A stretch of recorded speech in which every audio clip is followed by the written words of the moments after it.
Several testing sites there forced to close this morning, unfortunately, Julia.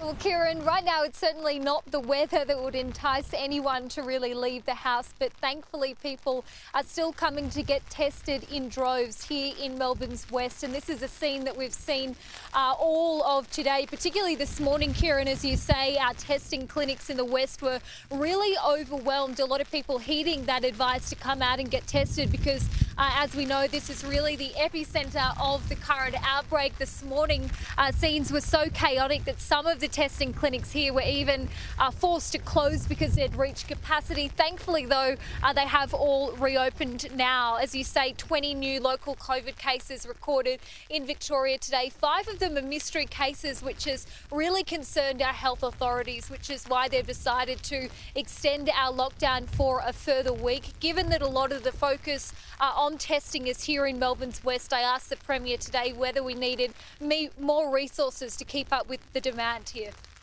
Do we have enough boots on the ground, Premier, if these testing sites are being overwhelmed? Could we do with more staff there, in Caroline Springs particularly? Well, we've always employed, brought on, expanded with additional staff whenever we've needed to. That's something that's monitored every single day. Can I just say it's a good problem to have because you've got people coming forward getting tested, and I'm very grateful to them.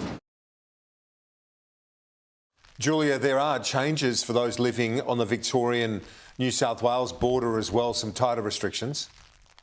Kieran, even more changes for those in our regional areas. This announcement made today really is some sort of mitigation strategy. Our health authorities still concerned by, of course, the Delta outbreak in New South Wales, and they're really trying everything they can to put all the precautions in place. So from 6 p.m. on Friday, everyone who is within those border communities, within the border bubble, they will be required to have a permit, and they'll have to show that to authorities if they're asked if they travel between Victoria and New South Wales.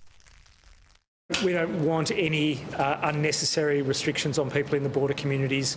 We do want to protect them. We want to reduce the risk, and we want to be able to respond appropriately should any incursion into the border communities occur.